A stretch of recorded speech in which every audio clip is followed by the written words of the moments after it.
Hello everyone, I'm Sawan Paul and let's get into the second part of the presentation, which will cover the summary, which will be presented by me, uh, the main messages of the chapter, which will be presented by Nita, and literature text versus reality, and what we can learn, that will be presented by Pitu. Okay, without further ado, let's get into the summary. While Harry was wandering alone near the Black Horse and being very thirsty, he saw a man selling coconut. He walked toward him and asked for how much. The man said 2 rupees, and he was very shocked. By seeing that, the seller found him a smaller one that cost much less. The thirsty man drank as if he hadn't eaten or drunk all day. He told the seller that he came here to ask the government for favors. But the seller said that he shouldn't, because the government doesn't have ear or eyes, they only have mouths to eat the taxes, land, and the poor. He also said to keep away from the government and try to live for himself. Harry found the speech wise and nodded and walked away. While walking, he heard a sound that said, "Don't listen to that guy. In the morning he used his knife on the coconut, but at the night he used it on..." And then he made a killing gesture. He added, "People on the pavement live just to fool the police, but they have a rather dangerous job behind it to make a living." Harry now sees the surrounding differently, see that everyone has a dark and dangerous side. After wandering the street for a while, he remembered the address of the silver that he got in his pocket. He went to the man selling balls of ice and asked for direction. The seller amazed by the address and gave him the direction. Harry got to the address at night, and he met the security guy in the elevator and showed the address. He led him up to the destination. He saw many doors. He went to the number 102 and banged the door. A tall man with white set opened the door and angrily asked who he is and what he wanted. He said that he wanted to meet the Sahib and want to get a job. The tall man said that they are not here, and he chased Harry away and shut the door closed. Harry walked to the elevator and went down, and then he was asked by a watchman sitting at the entrance. The Harry was too tired, hungry, and frightened to move or speak. The watchman named Hira Lal told him to come along and offer him food to eat. Harry was so happy to meet such kind and helpful person. They soon got to a restaurant that run by the watchman's friend, Jagu. Jagu offered him a meal and let him stay there at night. When the customer gone, Harry slept on the wooden bench peacefully. In the next day, he met an old man at a watch repair shop. They talked, and one thing led to another. Harry wanted to write a letter to his mother. The old man lent him some money and told the direction for post office. Harry sent a letter that says, "Dear mother, I am in Bombay. I have a job. I will bring you my earnings. I hope you are well. I am well. Remember me to my sister, Harry." Looking at Harry's sister, Lila was preparing the house, and the cook worried that without Lila's brother, Harry, there will be no one to buy bread and vegetable. Lila said that her sister and her will take care of that. She said that she could get most things in Tal, but she mentioned that she could get better stuff in Aliba if Sahib can drive there, because she also wanted to bring her very sick mother to the hospital. The cook agreed, and the next day the bread ran out, and Mr. De Silva had to go get more. As it goes according to the plan, Lila asked him to take her mother to the hospital. Mr. De Silva agreed. They got to the hospital, and Mr. De Silva went to make an arrangement. The nurse brought Lila's mother inside using a stretcher. The doctor said that she should leave the patient here at the hospital because it will take a long time to cure. Lila didn't want to come, but she couldn't argue with De Silva telling her that she can come back in a few days. At the hometown, Lila's father couldn't see his wife and asked Lila where, and she told the story, and father got very angry because she sent her away without asking, and said that he will go find her. She can't be left alone. Lila said that the nurse and doctor will take care of her, but father shot back instant. He demanded her to cook the food and prepare for his leave. In the next few days, Mr. De Silva took Lila to visit her mother and get the report. She found that her father sitting on the veranda outside her mother's ward. She found out that her mother is now awake and much better. Mr. De Silva talked to the nurse, and he reported to Lila that her mother got a bad case of anemia and a little bit of tuberculosis that can be cured with medicine. He also mentioned that her mother needs to stay to get injection and get proper care, which will take time. They came back, leaving her father to look after her. On the way home, De Silva told Lila not to worry and he will take care of the issue. But Lila afraid that he will be leaving town soon. De Silva said that his friend will be coming to live for a few months and there will be jobs available. When they got home, Bila and Kamal were waving a postcard sent by Harry. Lila was very happy and asked, "Where is he? What is he doing?" And the chapter ends here.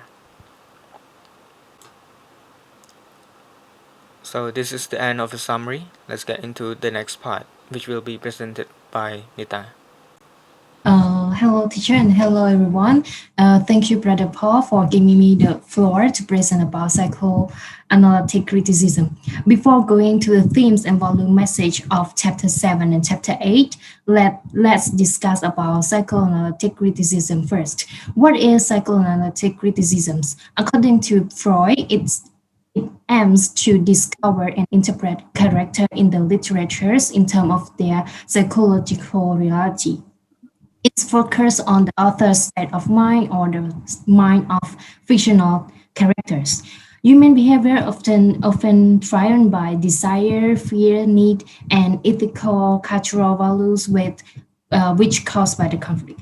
To analyze the story of chapter 7 and chapter 8, there are four psychological questions that could lead to analyze the characters.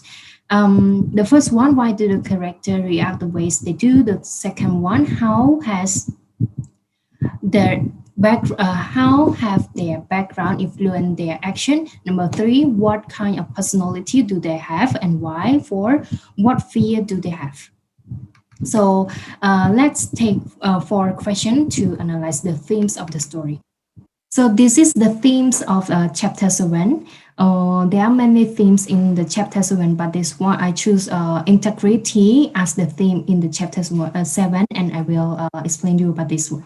So integrity is the practice of being honest and showing a consistent and uncompromising adherence to strong moral and ethical principles and values. In this chapter, is talking about Harry went to Bombay for a job, and he met unexpected things, and that's impressed him. While he was walking down to the pavement, he met the beggars talking about Bailu who was selling coconuts, and they were talking about the job at night and the days, and it was very shocked when he was very shocked when they are saying those things, those words. And they also mocked him by words and told him to become bad as them. And despite that, Harry was raised in Tool, and he was also poor. His family is cannot afford buying expensive things or enough food, but he had no wish to learn dangerous things such as stealing, murder, or even begging. As in the quote in the slide said, he had not come to the city to be a beggar, crook, or murderer. So he was an integrity man. Even his desire is money and survival, but he has ethical values in himself.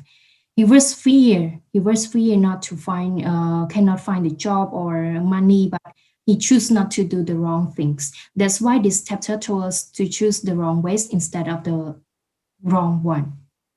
So this is the themes in chapters 8, and there are many themes, and I choose two to describe. So let's go to number one, kindness. Let's discuss about the kindness. So kindness is a type of behavior marked by acts of generosity, consideration, or concern for others without expecting prize or reward. In the story, after Harry had met the watchman Hira, he got a job in at one restaurant, and they offer him a job as a not a job that got a high salary but the small one, but he was satisfied with it. And the one who offered him a job is was named Jagu, and this show that this man is kind who care for the vulnerable people. And next is Harry, old watchmaker to Harry. So next to the Harry workplace, there was a watch repair shop, which the owner was like a Sayyid Ali, but he was not. He gave Harry pen and money to buy the letter for his family. He was kind man who want to help others, as like Jagu. And let's go to the Lila family. So uh, at that time, Lila was very helpless because Harry is was not there. Also, her father was not a responsible man, and she want to help her mother to go to the hospital. Fortunately, she asked the Silva family for help, and they said okay. They accepted, and they help Lila family without any expected return, any expected gift or reward or payback. So this one has showed that they have kindness. And let's go to another one is about the love. We can see that Leila loved her mother so much, so she was ready to sacrifice everything for her mother. And also, we take a look to Leila's father. He was a drunken man, and he was also irresponsible father. But he loved his wife so much. When he heard that Leila's mother was in the hospital, he was angry because he thought that no one took care of his wife. As we know that he was educated and unconnected citizen, and he did not know what the hospital or where is the hospital or how the hospital work. So he was worried. And as we know that Lila's family was before was happy, but now was not happy, and they have desire to live with happiness and love for long. And now everything changed after Lila's mother was in the hospital, and Harry also sent the letter to home, and also Lila's father changed his habit. Overall, no matter how rich you are or how miserable you are, you should love and kind to others. Thank you. Let's move to my friend to present you more about the third part. Thank you, Bonita, for your presentation. Good evening, teacher, and good evening, everyone. My name is TV Chaptu, and today I will present about the similarity between literal text and reality, and also some educational idea that I can extract from these two chapters. So I'm going to start with the comparison between literal text and reality. As you might all know, this story is based on the Industrial Revolution in India. So obviously, there are going to be a lot of focusing on the Industrial Revolution. With that being said, the first similarity is city during Industrial Revolution. And it can be divided into 6 points. The first point is the dangerousness in the city. In the chapter 7, it has been shown that many people, including the Coconut Man, is a night murderer who pretended to be good in the morning.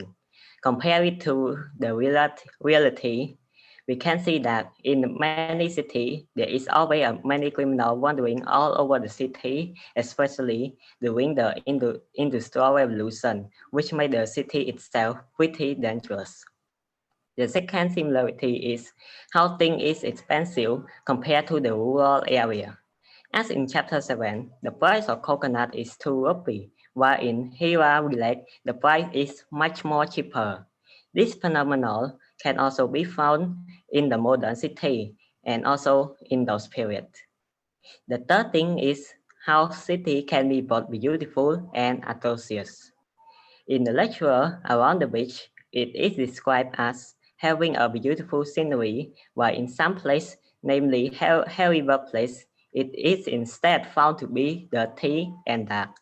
Same thing can be said with a lot of modern day cities, for example, the Mexico City and the Rio de Janeiro, and for etc. The fourth one is crowded and lawless. According from the chapter, there are too many people in the city, which led to a number of crime and criminals, namely the Coconut Man. The fifth similarity is the high rate of unemployment people in the city. As we can see in the case of Harry, that he couldn't find a job for a while, despite the high number of jobs promised to him. This can also be found in numerous urban cities, for instance, Madrid, Athens. And the last similarity is that city house is usually small, while the rural house is usually big. For instance, the Daisy River house in the city is just a small apartment, while their house in Seoul is like a mansion. All of these points literally illustrate the similarity between the literal text and reality. Moving on to the next point, which is heavy life in the city. Heavy life in the city can also be compared to people who just start to move from rural area to the city for the first time. He has encountered the fear of insecurity while working, which can be found when he decides not to put a return address on a message. In real life, most people who work in the city usually feel a sense of insecurity toward their family while they are working in the city. The reason behind this might have something to do with the expectation how your family expected you to have a lot of money because you are working in the city. The second reason, Harry also feels lonely and scared because he knows absolutely no one. He also didn't have a real home, or we can say his own home, and miss his old home. Due to that, he feels tired. This also illustrates how those people in real life feel afraid, alone, tired, and homesick because their family is not with them. Moreover, some of them also didn't have any real shelter to stay in. However, they are feeling grateful that they are at least could find a job. Same thing could be said with Harry. So mostly, this point is also illustrate people's life in the city during Industrial Revolution. So now after finish the comparison, I will present you some useful ideas from the chapter that you might need to learn. The first lesson is that education is important. As you can see in the story, Harry and Lila are both illiterate because they need to work for their family. With that being said, they are struggling with a lot of things. For instance, Lila is struggling to understand the nurse. So without Mr. De Silva, she might not be able to communicate with the nurse and the doctor, and might lead to some unwanted circumstance. Likewise, Hira also failed to understand their co-worker language, which is Tamil. If he educated enough, he will definitely understand the language. Fortunately, it is not essential to communicate with the co-worker. However, if it is essential, it will be a detrimental struggle for Harry, work, and job. The second lesson is about the medical treatment. As we have seen in the story, the doctor and the nurse has immediately diagnosed Lila's mom's illness and also provided a great way to treat and cure her. However, compared to the old medical treatment that we have seen in chapter 3, we can see that the old medical treatment don't usually work at all, and more often than not, they were hoax or use magic to treat their patients. Hence, we can clearly see that modern medical treatment always has an upper hand on the ancient medical treatment. Moving on to the third lesson is about death is a death no matter what. Despite in the previous chapter, we saw that Lily's dad is pretty incompetent. This chapter, he has shown that he still cares for his family and his wife, and moreover, he also proved us wrong by deciding to be more competent by paying all his debt and also go and take care of his wife. Thus, we can clearly see that no matter how bad they done, a debt will always be a debt for us. Next lesson is that this chapter has also shown that good and generous people are still exist, namely Jagu, the watchman, the Silva family, the doctor, and the nurse. We can see that Jagu and the watchman has acted as Harry's mentor despite not knowing his background or anything else yet. They also give him a shelter, a job, and some life lessons. Additionally, the De Silva family also helped Lila family a lot by providing fun, giving job to Lila and her sibling, and also taking Lila's mother to the hospital for free. And lastly, the doctor and the nurse also decided to treat and take care of Lila's mother for free, and also emotionally assure Lila that her mother is okay. Hence, this chapter has just shown that good people in the society still exist. Don't close yourself off and ask other people for help or advice when you are needed. And moving on to the last point is that behind a pretty face lies a devil. This quote is literally mean that in a good person there is usually a bad side in it. This quote has been illustrated in the chapter with the coconut man, the city environment. As we can see with the coconut man, he is working a normal job as coconut man in the morning, while at night he was an assassin and killing people with the knife that he used to cut the coconut. Likewise, the city environment also can be seen in a similar manner as the coconut man. The city is full of beautiful and great places like the market and the beach. However, there are many dirty and dark places like the Krishna eating house. Hence, the lesson is that be careful when you trust someone or something because there will always be something dark and evil behind it. Okay, so and that is the end of our chapter 7 and 8 presentation. Thank you for your great participation. If there is any question or any regard related to the lesson, you can ask them and discuss them in the discussion section. Thank you.